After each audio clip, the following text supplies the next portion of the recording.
fête du prophète Moïse sur le mont Nebo. Depuis plus de 90 ans, les frères de la custodie de Terre Sainte continuent de garder le lieu d'où, selon la tradition, Moïse aurait contemplé la terre promise avant de mourir. Le 8 septembre, à la basilique Sainte-Anne de Jérusalem, une célébration solennelle a eu lieu en l'honneur de la naissance de la Vierge Marie. Sur le chemin de la canonisation, l'image officielle des saints martyrs franciscains et maronites de Damas a été dévoilée. Il s'agit d'une œuvre graphique de l'illustrateur italien Andrea Pucci. La mission de la custodie de Terre Sainte sur l'île de Chypre, une présence qui fait la différence depuis des siècles en apportant l'évangélisation, la culture et l'éducation.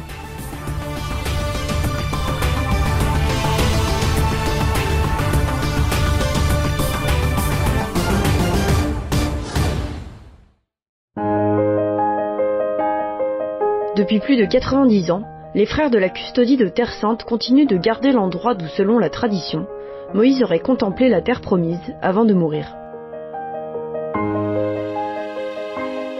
Il s'agit d'un lieu fascinant, où la figure de Moïse est encore vénérée aujourd'hui par les juifs, les musulmans et les chrétiens. Pèlerins et visiteurs viennent non seulement contempler la beauté du paysage de la terre promise, mais aussi admirer la richesse de l'ancienne basilique, qui au fil des siècles, raconte l'histoire du prophète à travers le témoignage des premiers pèlerins et l'art des mosaïques. Le vendredi 6 septembre, des centaines de fidèles ont ainsi assisté à la fête du prophète Moïse. La messe a été présidée par le père Djihad Chouayat, vicaire patriarcal pour la Jordanie.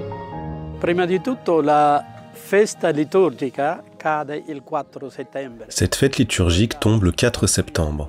Depuis quelques années, nous la déplaçons vers un vendredi proche de cette date, car le vendredi est ici un jour de fête pour tout le monde. C'est pourquoi nous avons fait ce choix, afin de permettre à la population locale, en particulier aux chrétiens, de participer.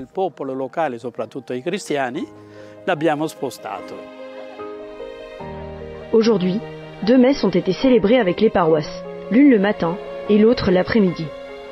Prima di tutto sono contento di celebrare oggi la Santa Messa di San Moïse. Je suis heureux de célébrer aujourd'hui cette messe de Saint Moïse, du plus grand prophète de l'Ancien Testament. Il est presque une prophétie de Jésus-Christ. Moïse dans l'Ancien Testament, Jésus-Christ dans le Nouveau. Ce lieu nous rappelle le peuple de l'Ancien Testament. Nous sommes sur une terre chrétienne. Même si en Jordanie nous ne sommes que 2% de chrétiens, on ne se revendique pas comme tel vis-à-vis des musulmans, et eux non plus. Ensemble, nous nous revendiquons en tant que Jordaniens. Nous vivons sur la même terre et nous parlons la même langue. Voyez à Madaba comment les gens vivent, constatez cette unité. Que ce soit dans l'église ou dans les mosquées, parce que nous avons les mêmes devoirs, la Jordanie est un pays de paix, d'espoir. Obblighi, ma è un paese di pace, di speranza. Le frère Bernard et les frères franciscains vivant au Mont Nebo parlent également de la présence des pèlerins au sanctuaire et des difficultés causées par la guerre. Allora, questo come una onda.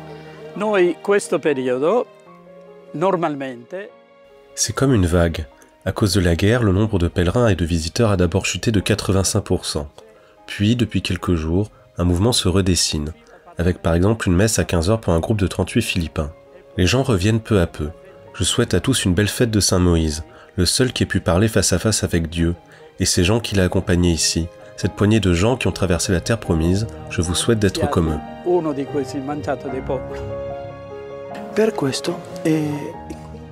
Si les pèlerins et les touristes viennent visiter ce lieu saint du prophète Moïse, c'est également pour l'Église, en particulier parce qu'elle est toujours ouverte et accueillante. Malgré cette situation de guerre, beaucoup sont venus la voir. Ici aussi en Jordanie, nous avons de belles choses. Nous sommes 3 frères, et notre tâche principale est d'accueillir les pèlerins, puis de prendre soin du sanctuaire et de recevoir ceux qui viennent sans être des pèlerins. Nous consacrons notre temps à tous les visiteurs du mont Nebo. Le mois de septembre est habituellement la haute saison, mais en raison de la guerre à Gaza, nous ne recevons malheureusement pas plus de 250 ou 300 personnes par jour. En temps normal, nous atteindrions 4000 ou 5000 personnes.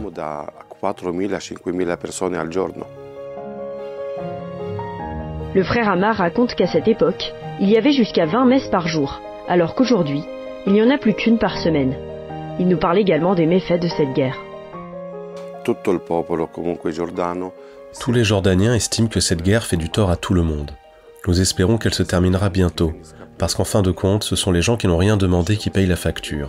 Prions pour la paix dans le monde entier.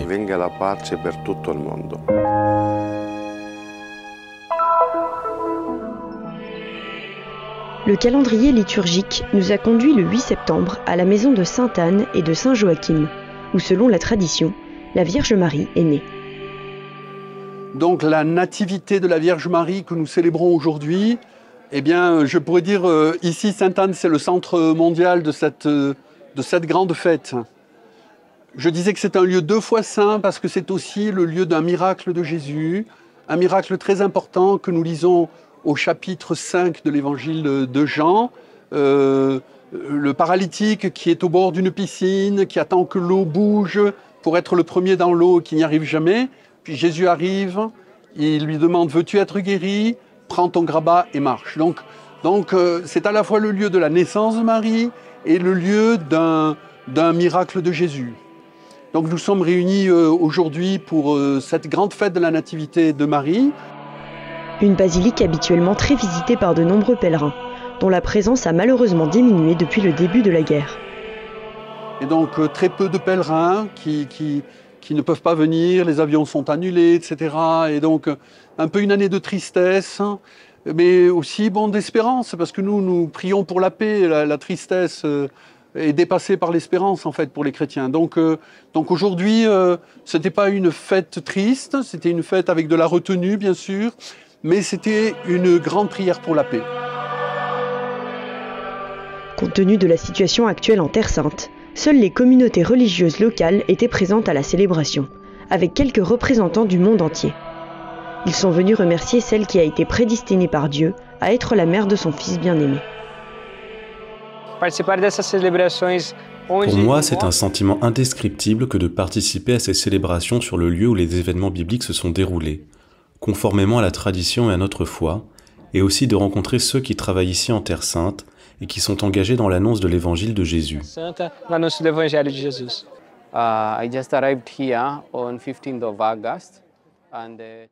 Je suis arrivé ici le 15 août. Je suis content que ma première grande fête soit celle-ci, la célébration de la Nativité de Marie, à l'endroit même où nous croyons qu'elle est née. C'était une belle célébration et je suis heureux d'être ici.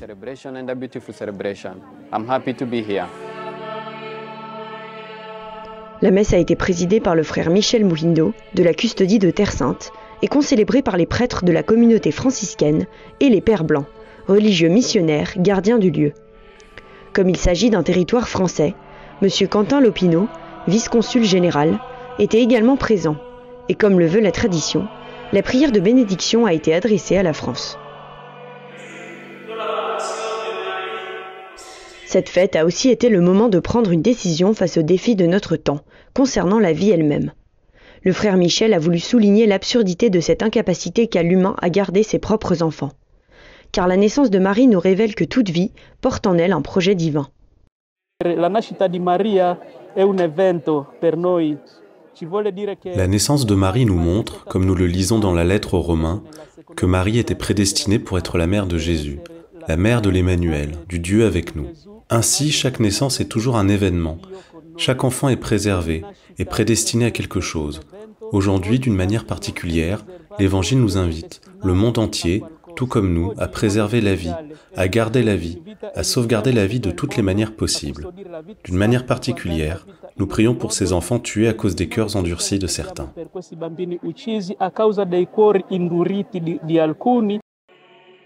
À la fin de la célébration, la procession s'est dirigée vers la grotte de la naissance de la Vierge pour la vénération du lieu saint.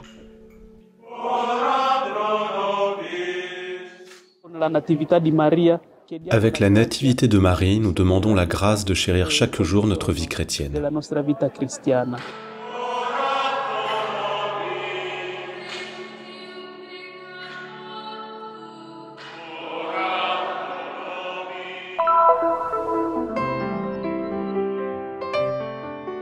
En préparation de la canonisation qui aura lieu le 20 octobre prochain au Vatican, la postulation générale des frères mineurs a publié l'image des saints martyrs franciscains et maronites de Damas, une œuvre graphique de l'illustrateur italien Andrea Pucci, qui exprime une fraternité autour de l'Eucharistie à laquelle participent non seulement les 8 frères mineurs, mais aussi les laïcs Massapki. Saint Manuel Ruiz, supérieur du couvent, vêtu d'une étole rouge, tient une pyxide avec l'Eucharistie, au centre de la composition.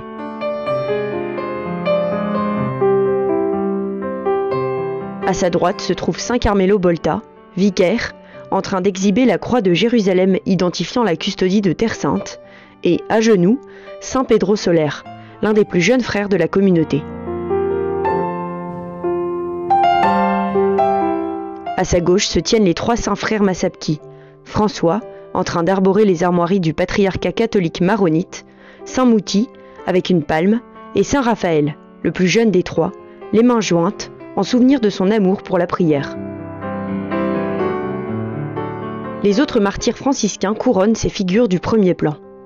On a essayé d'attribuer à chacun d'entre eux des traits aussi proches que possible de leur physionomie réelle et de leur âge respectif. Comme enrichissement décoratif, et presque à la manière d'une litanie, les noms de chacun d'entre eux sont rédigés en caractères latins et correspondent à leurs figures respectives.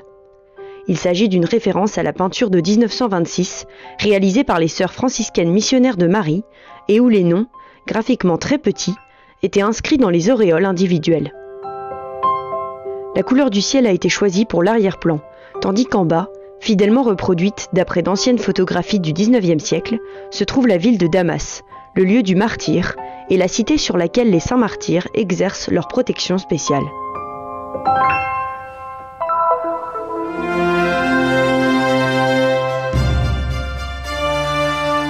À 470 km d'Israël se trouve l'île de Chypre, située dans la partie orientale de la mer Méditerranée.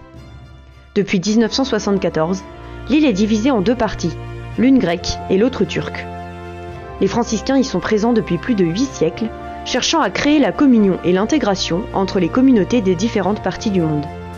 Des documents attestent que l'ordre est arrivé sur l'île du vivant de Saint François, comme le raconte le frère Narciso, professeur d'histoire de l'Église et de la custodie de Terre Sainte.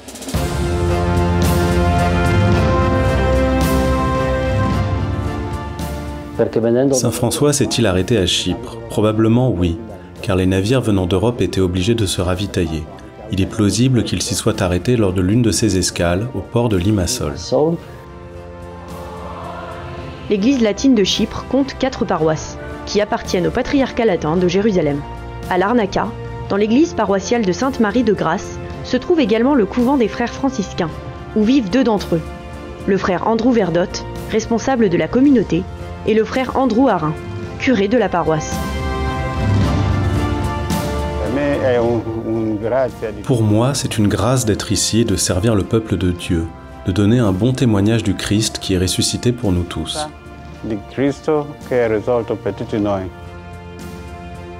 À Nicosie, la paroisse Sainte-Croix est un lieu de rencontre pour la communauté chrétienne locale. Le frère Zaccheus Dulniok, de Pologne, représentant de la custodie et directeur de l'école Terra Santa, le frère Gabriel Vormawa, du Ghana, le frère Daniel Mousse, des États-Unis, et le curé de la paroisse, le frère Theodorus Beta, d'Indonésie, y exercent tous leur ministère. Cette église est dédiée au triomphe de la croix du Christ et accueille aujourd'hui des paroissiens de différentes nationalités, qui chaque dimanche participent activement aux messes célébrées en plusieurs langues et prennent part aux autres activités d'évangélisation menées dans la paroisse.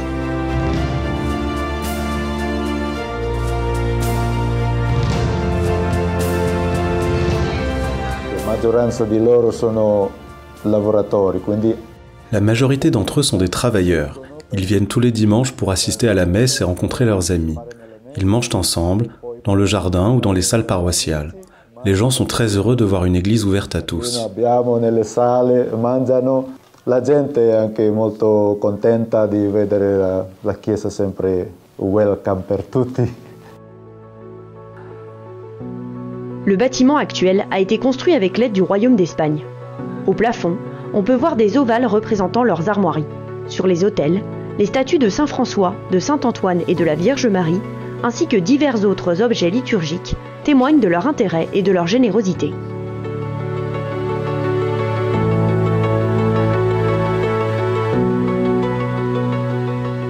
Cette paroisse dessert également les communautés du nord de l'île, la communauté de Kyrenia, dans l'église dédiée à Sainte Élisabeth de Hongrie, et celle de Saint Cyril, qui partage l'espace de culte avec d'autres confessions religieuses. À l'occasion de notre visite, 14 jeunes étudiants de différents pays africains ont reçu le sacrement de confirmation. Monseigneur Bruno Variano, évêque auxiliaire et vicaire patriarcal pour Chypre, a présidé la cérémonie.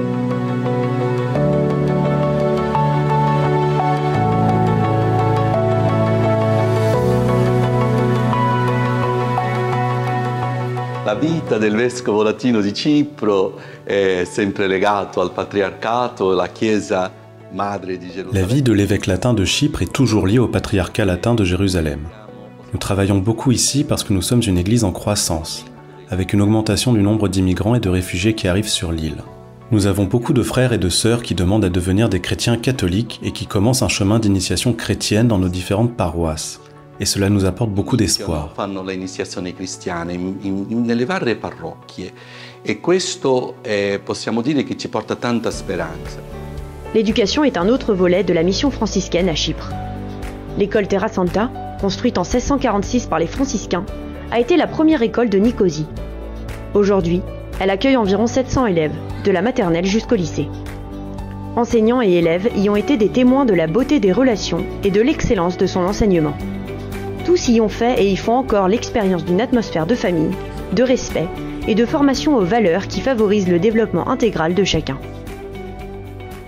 Il motto della scuola è la virtù, creatività. La devise de l'école est la suivante: vertu, créativité et ouverture. Telle est la mission de l'école. Nous essayons de former nos élèves à être ouverts à tous, tant sur le plan religieux que sur le plan culturel. Per tutte, sia la religione sia la cultura.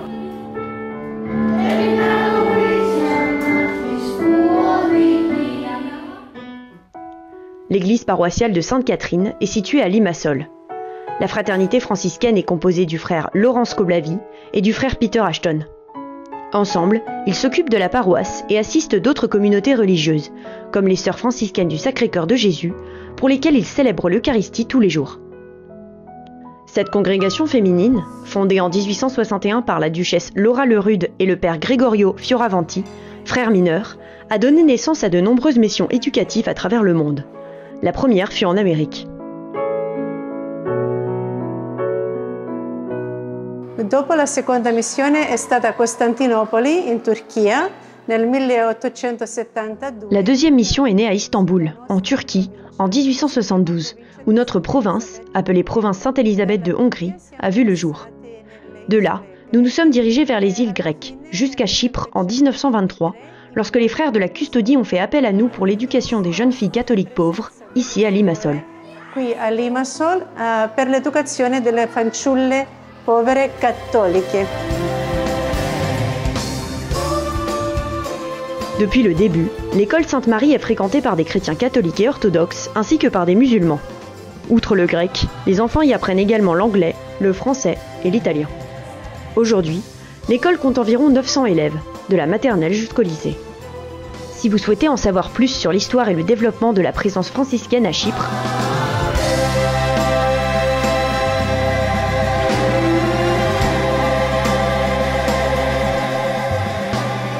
la série est également disponible sur la chaîne YouTube du Christian Media Center, dans la liste de lecture Franciscans in Cyprus.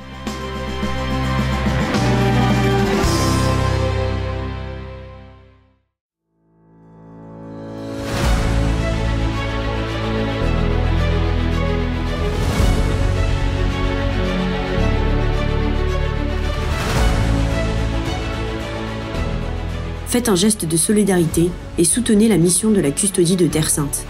Le Christian Media Center diffuse la bonne nouvelle du Christ en faisant connaître au monde la spiritualité des lieux saints et la vie des chrétiens locaux. Votre contribution nous aidera à porter toujours plus loin l'annonce du Seigneur ressuscité aux hommes et aux femmes de toutes les langues et de toutes les nations. Pour nous aider, il vous suffit de scanner ce QR code. Votre choix fait la différence.